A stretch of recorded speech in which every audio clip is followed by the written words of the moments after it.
તો વાવ થરાદ જિલ્લાના ભાભરમાં બીજા દિવસે પણ બુલડોઝર એક્શન યથાવત રહેવા પામ્યું છે.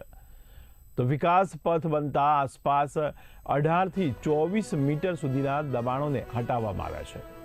તો ભાભર એપીએમસીથી ગાય સર્કલ સુધી પાલિકાએ કાર્યવાહી કરી છે.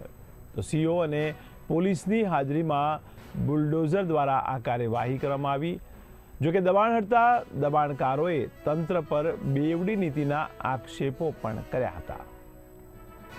તો મહત્વના સમાચાર વાવ થરાદથી. ત્યારે વાવ થરાદના ભાભરમાં બીજા દિવસે પણ બુલડોઝર એક્શન યથાવત રહેવા પામ્યું છે.